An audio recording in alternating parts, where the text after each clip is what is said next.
मेरी दास्तान किस्त नंबर 35।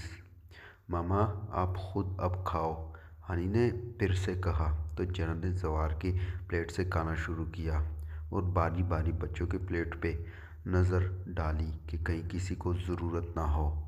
खाना खाकर वो सारे ड्राइंग रूम में आकर बैठ गए और कॉफ़ी का इंतज़ार करने लग गए।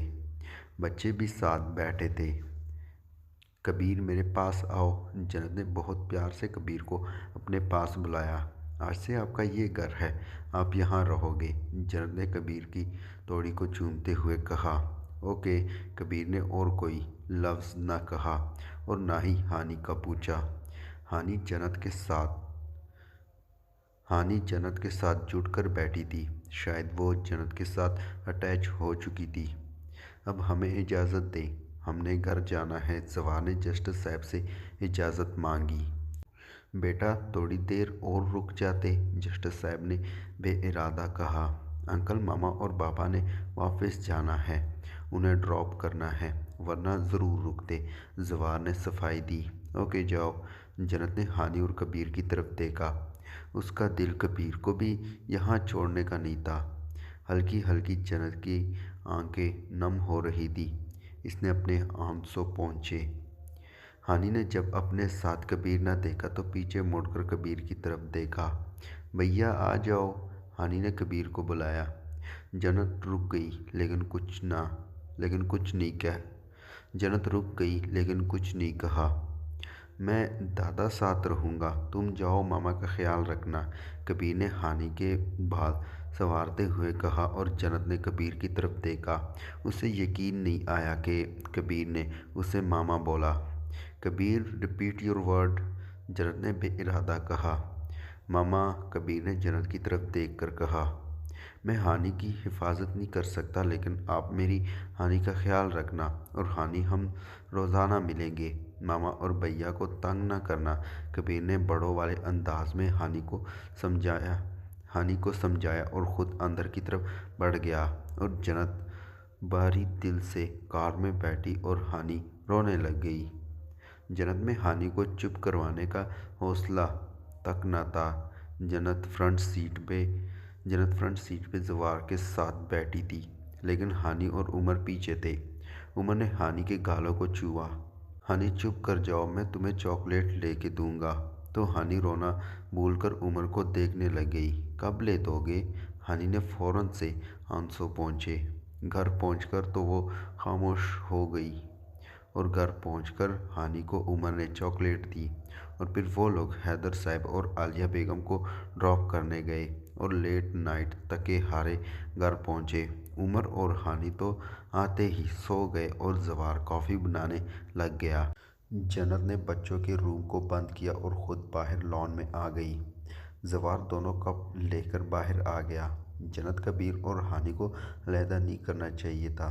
जवार, बेटी को हर पल माँ की ज़रूरत होती है, वो नहीं जी सकती, और मैं मुलाजमों पे कभी हानि को नहीं छोड़ सकती। मैं रेप केसेस से बहुत डर चुकी हूँ, मुझे हिफाजत करनी है, जन्नत ने खदशे के तहत कहा। तुम्हें पता है जवार, मैं उसकी आनी हूँ और मैंने बहुत सोच समझ कर ये फ़ैसला किया है, और मैं नहीं चाहती कभी कोई मुलाजम हानि साथ बदतमीज़ी करे। यहाँ मेरी नज़रों के सामने होगी। वो मुझे बहुत अजीज़ है। मेरा बस चले ना उसकी वल्दियत में अपना नाम लिखवाऊँ, ताकि कल को कोई लोग उसे नाजायज़ ना कहे।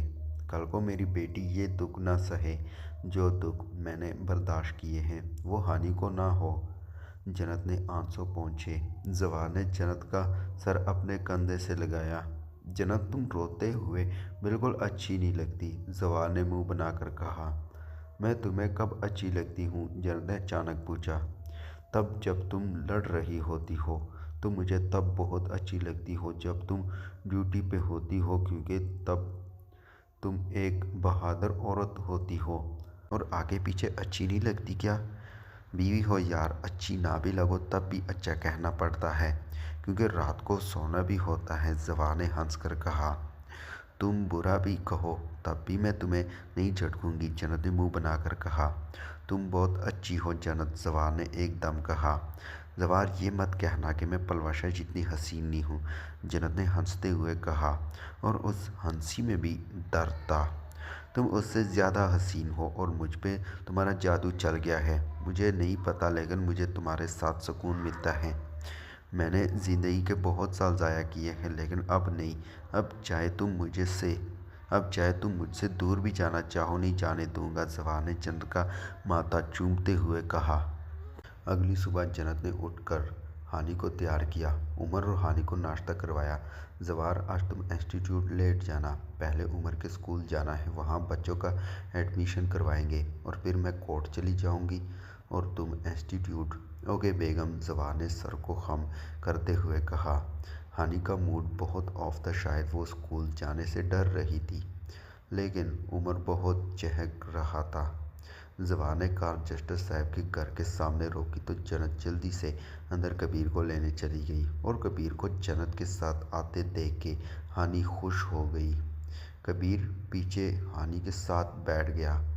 बेटा, पहले कौन से स्कूल में पढ़ते थे? जन्नत ने कबीर को मुखातिब किया। मामा, वो गांव का स्कूल था और वहाँ पढ़ाई भी ठीक न थी, सिर्फ दोम तक पढ़ा है, कबीर ने जवाब दिया। यानी मामा ये इंशु के फॉलो होंगे? उमर ने खुशी से कहा। भैया, कौन इंशु? हानि ने उमर के हाथ को पकड़ के पूछा। इतनी तावली क्यों हो रही हो? आज मुलाकात हो जाएगी, उमर ने मुस्कुराकर कहा।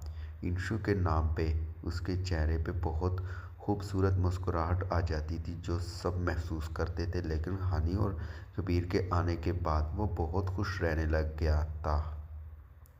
जन्नत और जवार स्कूल पहुंचकर प्रिंसिपल ऑफिस में चले गए। उमर हानि और कबीर के साथ बाहर बैठ गया। उसे स्कूल में इंशु नज़र नहीं आई।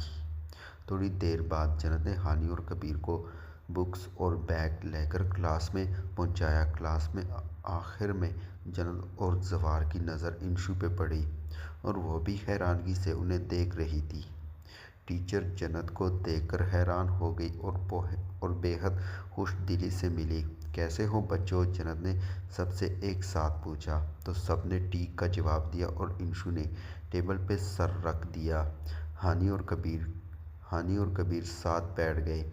उन्हें बैठाकर जन्नत कबीर के सामने बैठी और बेहद आहिस्ता आवाज़ में उसके कान में कहा, क्लास में बहन को कभी अकेला मत छोड़ना और बहुत ख्याल रखना। मैं उमर को भी कहूँगी, वो तुम दोनों का ख्याल रखेगा। लंच बैग में मौजूद है, ब्रेक में कर लेना, और चॉकलेट बिस्कुट भी मौजूद है। अगर कुछ और चाहिए हो तो कैंटीन से ले लेना। बहुत सी हिदायत देकर जन्नत और जवार बाहर की तरफ बढ़े।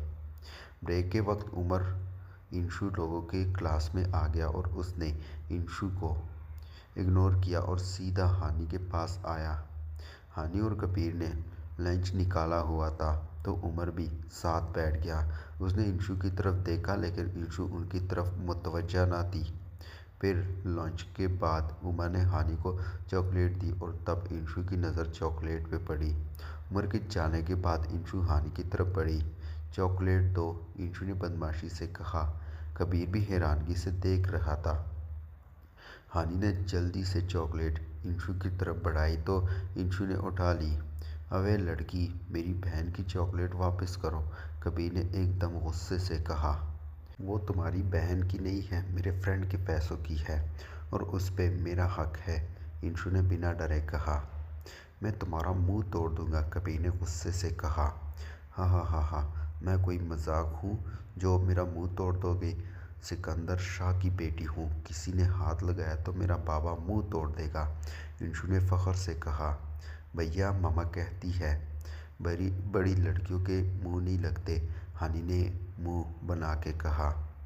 अबे बड़ी होगी तो तेरी माँ तेरा बाप, इंशु बहुत अच्छी लड़की है, इंशा ने कॉलर जड़ाते हुए कहा। तो इंशु नाम पे दोनों चौंके और जाकर अपनी सीट पे बैठ गए, क्योंकि टीचर क्लास में दाखिल हुई थी। छुट्टी के वक्त उमर हानि और कबीर की क्लास में आ गया। भैया, उसने मेरी चॉकलेट छीन ली, हानि ने इंशु की तरफ इशारा करते हुए कहा, तो उमर मुस्कुराया। इंशु, तुम्हें चॉकलेट चाहिए थी, मुझे बताती, बच्ची से क्यों छीनी? उमर ने डायरेक्ट इंशरा को मुखातिब किया, लेकिन इंशु बिना कोई जवाब दिए क्लास से निकल गई। काफ़ी बदतमीज़ है ये लड़की, कबीर ने राय देनी ज़रूरी समझी। उमर ने हानि का बैग उठा लिया और आगे चलना शुरू किया और पीछे कबीर और हानि हाथ पकड़कर बाहर निकले। उमर और कबीर पूरी कोशिश करते कि वो हानि को अकेला ना छोड़े। जन्नत शायद कोर्ट से जल्दी वापस आ गई थी। जब वो तीनों बच्चे ड्राइवर के साथ घर में दाखिल हुए तो इस्तकबाल के लिए जन्नत मौजूद थी। जन्नत ने बारी बारी तीनों को चूमा। जाओ, जाकर फ्रेश हो जाओ, आज मैंने अपने बच्चों के पसंद की चीज़ें बनाई हैं। तो वो तीनों रूम की तरफ बढ़ गए। जन्नत ने खाना टेबल पे लगाया तो वो तीनों आकर बैठ गए। ओ मामा, मैकरोनी नूडल्स, उमर ने मुंह में पानी लाते हुए कहा, लेकिन जन्नत ने उन दोनों को डांट दिया और खाना सामने रखा। पहले ये कहोगे फिर वो मिलेंगे। मामा, ये क्या बात हुई? उमर ने मुंह बनाकर कहा और रोटी का नवाला तोड़ा। उसकी देखा देखी बाकी दोनों ने भी रोटी स्टार्ट की और आधी आधी खाकर बस कर दी। फिर जन्नत ने मज़ीद इम्तिहान ना लिया, उनकी मनपसंद चीज़ें उनके सामने रख दी। आप दुनिया की सबसे ग्रेट मामा हो, उमर ने हंसते हुए कहा। मैंने आपसे ज़्यादा खूबसूरत दिल किसी औरत का नहीं देखा, कबीर ने दूर खुलाव में देखते हुए कहा। मामा, मैं भी आपकी तरह बनूंगी, हानि ने कहा तो जन्नत ने दहल कर दिल पे हाथ रखा, लेकिन जन्नत ने ज़बान से कुछ नहीं कहा। जन्नत लॉन्च में बैठी थी तो कबीर जन्नत के पास आया और साथ ही झूले पे बैठ गया। आपने हानि को अपने साथ रखने का क्यों कहा? कबीर ने डायरेक्ट सवाल पूछा। आपने कल मुझे साथ ले जाने से रोका क्यों न था? जन्नत ने उल्टा सवाल किया। वो वक्त से पहले बड़ा हो चुका था। मुझे लगता है कि जितना अच्छी तरबियत आप हानि को कर सकती हो, आप हानि की कर सकती हो, उस घर में ना हो सकती, और शायद वो हानि महफूज भी ना रहती। और वो घर बहुत बड़ा है, इस घर की तरह सुकून वाला नहीं है, कबीर ने जवाब दिया। आप बताओ, हानि को क्यों साथ लाई? मैं शायद हानि को माँ की कमी पूरा करना चाहती थी। वो आज एक बच्ची है, कल को उसने एक औरत बनना है और तब उसकी ज़िंदगी शुरू होनी है। हम नहीं जानते कल उसके नसीब में क्या होगा, लेकिन हम आज उसे बेहतर दे सकते हैं। जन्नत ने ज़ुमनी बात की। मुझे आपकी बात की समझ नहीं आई, कबीर ने मुंह बनाकर कहा। तो जन्नत ने कबीर का मुंह चूमा। आपको पता है वो औरत हम दोनों को बहुत मारती थी। जब वो बाहर से आती थी हमें मारती थी। मैं बहुत कोशिश करता था हानि को छुपा लूँ, लेकिन मैं नहीं छुपा सकता था। वो बहुत बुरी बुरी गालियाँ देती थी। वो हमें नाजायज़ लफ्ज़ बोलती थी। मुझे लगता था कि औरत बहुत बुरी चीज़ होती है, लेकिन उस औरत ने हम पे बहुत बड़ा एहसान किया आपके हवाले करके। हमें जब लेकर आ रही थी तो तब भी बहुत बुरा बोल रही थी। मुझे औरत ज़ात से नफ़रत हो गई थी, लेकिन मैं एक रात आपके साथ रहा, मुझे लगा औरत बहुत खूबसूरत होती हैं। जिस तरह से आपने हमारी केयर की, हानि को अपने पास रखा। मैं जानता हूँ हानि और मैं दूर दूर रहेंगे, लेकिन मैं मुतमईन हूँ कि हानि आपके पास सेव है। मैं आपको बताना चाहता हूँ आप दुनिया की बहुत खूबसूरत औरत हो, और शायद बहुत हिम्मत वाली। और जन्नत को लगा वो कुछ नहीं बोल सकती। उसे आज पता चला कि जब दिल में दर्द हो और आपके पास औलाद हो, वो ऐसे जुमले बोले तो आपको किसी की ज़रूरत नहीं रहती। आपके सारे ज़ख्मों पे औलाद मरहम रख देती है। उमर बहुत कम ऐसे जुमले बोलता था। जन्नत को हमेशा इंतज़ार रहता था, लेकिन कबीर ने बहुत फराहदली से ये सब कहा। मुझे कभी अपनी आनी ना समझना, हमेशा मामा समझना, और मैं माँ बनकर दिखाऊंगी। अंकल को कोई इशू तो नहीं होगा? कबीर ने तसल्ली चाही। कौन से अंकल को? जन्नत ने हैरानगी से कबीर की तरफ देखा कि वो किसे अंकल बोल रहा है। आपके शोहर को। जन्नत की हंसी निकल पड़ी। कबीर हैरानगी से जन्नत की तरफ देखने लग गया। वो हंसते हुए बहुत प्यारी लग रही थी। कबीर, किसी को ना तुमसे मसला होगा ना आनी से। अगर अगर मसला हुआ मैं खुद सॉल्व कर लूँगी, जन्नत ने प्यार से समझाया। मामा क्या हमारा बाबा बहुत बुरा आदमी था? कबीर ने पूछा। बुरा कोई नहीं होता, सब अच्छे होते हो। खुदा ने कभी किसी को बुरा नहीं पैदा किया होता, वक्त बुरा बना देता है। और वो आपका बाबा है तो बाप कभी बुरे नहीं होते। और आपका दादा अब अकेला होता है तो आप उनका ख्याल रखा करो और रात को उनके साथ सोया करो।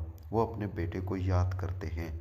मैं कल उनके साथ सोया था, उन्होंने आपकी बचपन की सारी बातें भी बताई, लेकिन मैं हैरान हुआ। आप तो बहुत मासूम सी लगती हो, लेकिन बचपन में आप खड़ूस थी। दादा कहते हैं जन्नत किसी को मुंह ना लगाती थी जब तक मतलब ना होता। हाँ, शायद तुम कह सकते हो। और दादा एक नाम का बहुत जिक्र करते हैं, आयशा। वो आपकी दादो हैं, जन्नत ने ठंडी सांस भर के कहा। चलो अब मैं ड्राइवर को कहती हूँ तुम्हें घर छोड़ आए, और फिर घर जाकर पढ़ना है और दादा का ख्याल रखना है। अच्छे से पढ़ोगे तो कुछ बन सकोगे। तुम्हें पता है तुम्हारा बाप असिस्टेंट कमिश्नर था, तुम उनसे भी आगे वाली पोस्ट हासिल करना। ओके मामा। और कबीर कार की तरफ बढ़ गया और जन्नत घर के अंदर